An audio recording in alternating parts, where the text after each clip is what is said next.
Hello दोस्तों, आप सभी का स्वागत है हमारे न्यू चैनल स्टोरी पूजा में। तो चलिए दोस्तों, कहानी को हम स्टार्ट करते हैं। रॉयल ब्लू होटल के उस बड़े से हॉल में पार्टी बुक जोरों शोरों से चल रही थी।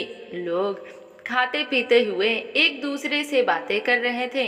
कोई अपने बिजनेस को लेकर बातें कर रहा था तो कोई एक दूसरे से अपनी जान पहचान बढ़ाने की कोशिश कर रहा था। वहीं दूसरी तरफ स्टेज पर ध्रुव और अवनी चुपचाप खड़े थे। उनके होठों पर कोई मुस्कुराहट नहीं थी, न ही चेहरे पर कोई खुशी। अपनी सालगिरह को लेकर ऐसा लग रहा था वो बस वहां पर खड़े होकर लोगों से मिलने की फॉर्मेलिटी निभा रहे हों।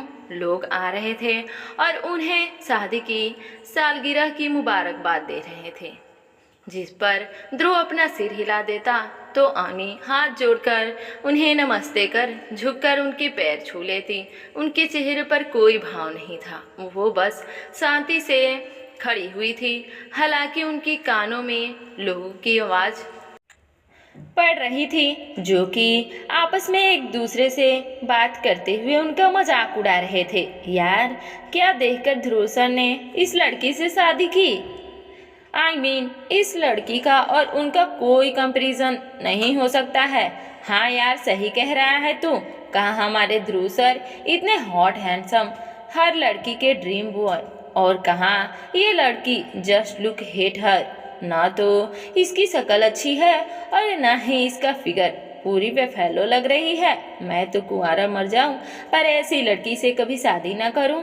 तभी कोई तीसरा वहां आते हुए, अरे सर ने इस लड़की से खुद से शादी नहीं की है, वो तो उनके पापा ने उस पर प्रेशर डाला था। दरअसल ये उनकी दोस्त की बेटी है। शादी वाले दिन जब इसकी शादी हो रही थी तो वो लड़का इस लड़की को देखकर इसे रिजेक्ट करके चला गया था, जिस वजह से अंकल ने अपने दोस्त को बदनामी से बचाने के लिए ध्रुव सर को बलि का बकरा बना दिया इस लड़की से शादी करा के। वरना वो तो तारा मैम से बहुत प्यार करते थे। तारा मैम अपनी वही ऑफिस वाली तारा मैडम ना, जो सर की पर्सनल असिस्टेंट हैं। अरे यार, वो तो बहुत खूबसूरत है। सच कहूँ ना तो पहले दिन जब मैं ऑफिस में आया था मुझे उन पर क्रश आ गया था। अगर उसकी और ध्रुव सर की शादी होती तो कितना अच्छा होता। सच में उनकी जोड़ी मेड फॉर ईच अदर लगती है। कहाँ ध्रुव सर इस मोटी के चक्कर में पड़ गए। सच में यार, उन्होंने अपनी लाइफ खराब कर ली। अरे चुप हो जाओ, अगर किसी ने सुन लिया तो जॉब से निकाल दिए जाओगे।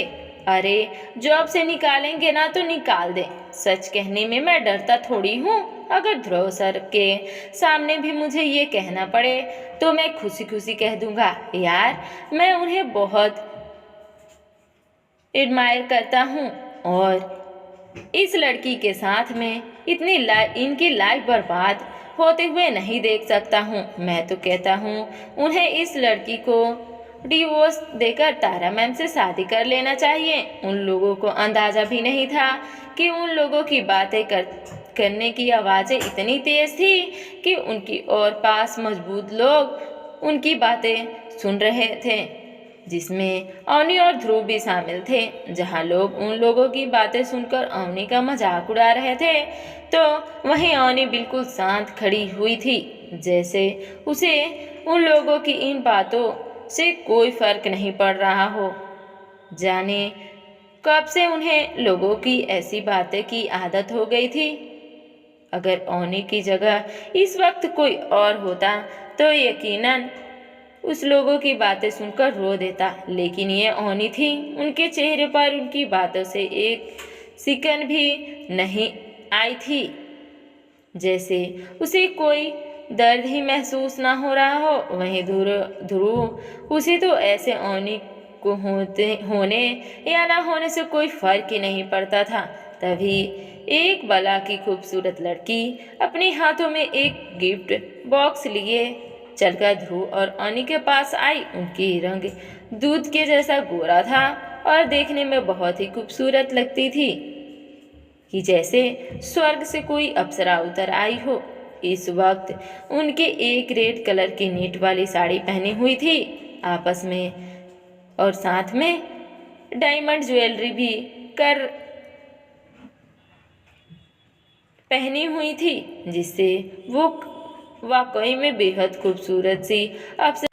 उसकी होठों पर डार्क रेड लिपस्टिक बहुत ही हॉट लुक दे रही थी, जिससे पार्टी में मौजूद सभी लोगों की नज़र उसी लड़की पर टिक गई थी। उसने पहले ध्रुव को देखा जो उसी की तरफ देख रहा था, और फिर ओनी को। उसके बाद वो ओनी के पास आकर मुस्कुराकर उसे गले लगाते हुए उसे हैप्पी मैरिज एनिवर्सरी। ओनी, कैसी हो तुम? मैंने लेट तो नहीं कर दिया पार्टी में आने में? फिर ओनी से अलग होकर ध्रुव की तरफ देखती हुई, happy marriage anniversary Dhruv, and congratulation.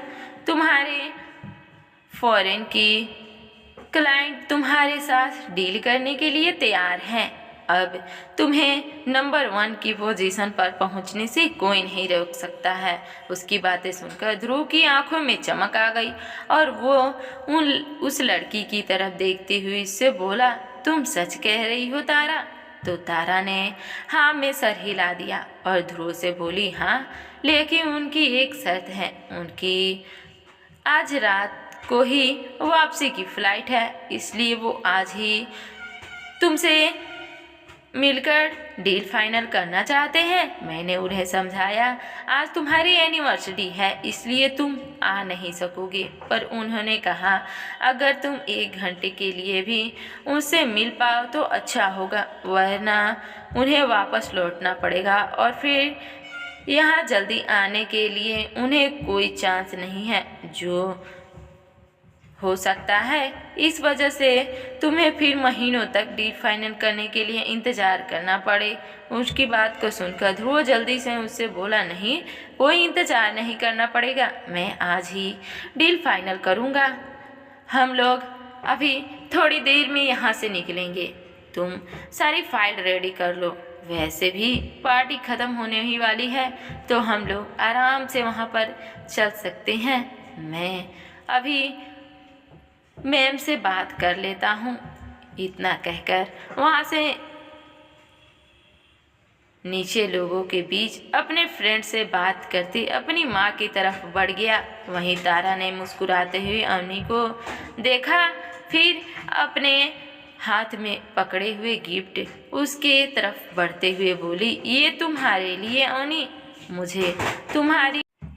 मुझे तुम्हारी चॉइस का पता नहीं था, इसलिए मैं अपनी समझ से ही तुम्हारे लिए ये ले आई हूँ। Hope you like it. तो ओनी ने चुपचाप से उसके हाथ से गिफ्ट ले लिया।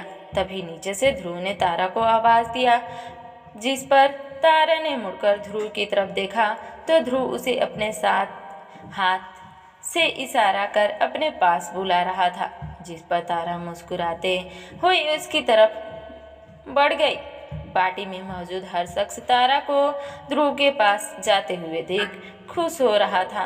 वहीं तारा ने ध्रुव के पास जाकर उसकी माँ के पैर छुए तो उन्होंने प्यार से उसके सर को सहलाते हुए उससे कुछ बातें की। उसके बाद दोनों पार्टी से चले गए। वहीं स्टेज पर खड़ी ओनी खाली आंखों से उन दोनों की तरफ देखे जा रही थी। धन्यवाद दोस्तों।